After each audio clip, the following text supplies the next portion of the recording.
Driver, গাড়ি বের করো। হ্যাঁ ম্যাম। 1 মিনিট। তুমি কে? আসলে ম্যাম, আপনার যে ড্রাইভার উনি আমার বাবা।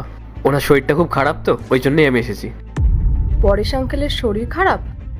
কেমন আছেন এখন উনি? এখন একটু ঠিক আছে ম্যাম। আসলে ঠান্ডা লেগেছে তো, কয়েকদিনের মধ্যে ঠিক হয়ে যাবে। পরেশ আঙ্কেলের যে শরীর খারাপ সেটা আমাকে কল করে বলতে পারতেন, তাহলে আমি একাই চলে যেতাম। শুধু শুধু আপনি কেন আসলেন? আসলে বাবা বলছিলেন আজকে নাকি আপনার একটা ইম্পর্টেন্ট মিটিং আছে, তাই ওনার জায়গায় আমি চলে আসলাম, যাতে আপনার লেট না হয়ে যায়। ওকে। আচ্ছা, তোমার নাম কি? ম্যাম, আমার নাম রাহুল। তোমার কি স্টাডি কমপ্লিট হয়ে গেছে? হ্যাঁ ম্যাম, এই জাস্ট 3 বছর আগে MBA কমপ্লিট করলাম। তুমি তখন থেকে আমাকে ম্যাম ম্যাম বলে ডেকে যাচ্ছ, আমার এটা একদম ভালো লাগছে না। আমরা দুজন একই বয়সী, তুমি আমার নাম ধরে ডাকতে পারো। আমার নাম মেঘা। আচ্ছা ঠিক আছে। চলো এবার যাওয়া যাক। হ্যাঁ আসুন।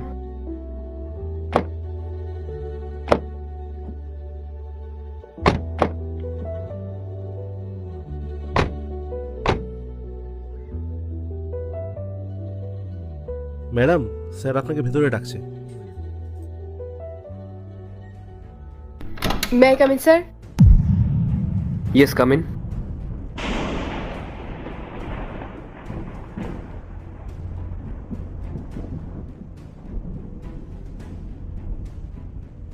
বসো বসো।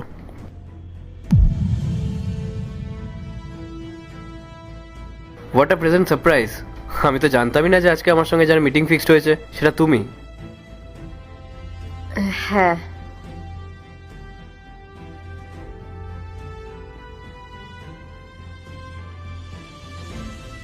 মেঘা, তোমার আগের প্রজেক্টটা আমার বেশ ভালোই লেগেছে, বাট আমার কোনো একটা জায়গায় মনে হয়েছিল যে ওই প্রজেক্টটার মধ্যে বেসিক কিছু ইমপ্রুভমেন্ট করতে পারলে না প্রজেক্টটা আরও বেটার হতো। তাই আমি ভাবলাম যে তোমাকে সামনাসামনি ডেকে প্রজেক্টটা নিয়ে একটু ডিসকাস করি। আপনি কিছু মনে করবেন না, কিন্তু আমি কিছু বুঝতে পারছি না যে কিছুক্ষণ আগে আপনি আমার ড্রাইভার হয়ে আসলেন, আর এখন এই কোম্পানির বস। আমি তোমাকে বলেছিলাম না যে আমার বাবা তোমাদের ওখানে কাজ করে, আর বাবার তো আজকে শরীর খারাপ ছিল, বাবা তো আজকে কাজে আসতে পারতো না, আর তোমার আজকে একটা ইম্পর্টেন্ট মিটিংও ছিল। তাই আমি ভাবলাম যে বাবার হয়ে আমিই চলে যাই, তাতে করে আমি তোমাকে অফিসে পৌঁছে দেওয়ার পর আমিও নিজের অফিসে চলে আসতে পারবো। স্যার, আপনি যখন এই কোম্পানির ওনার, তাহলে আপনার বাবা অ্যাজ এ ড্রাইভার কেন কাজ করছেন?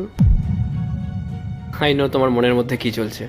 আমার কথা শুনে, এইসব কিছু দেখে তোমার একটু অবাক লাগছে, বাট মেঘা, এই সব কিছু আমি এই রিসেন্ট কয়েক বছর হলে অ্যাচিভ করেছি। আর তার আগে আমার লাইফে অনেক স্ট্রাগল ছিল। আমার বাবা প্রথম থেকে এই ড্রাইভারের কাজটাই করতো, আর এই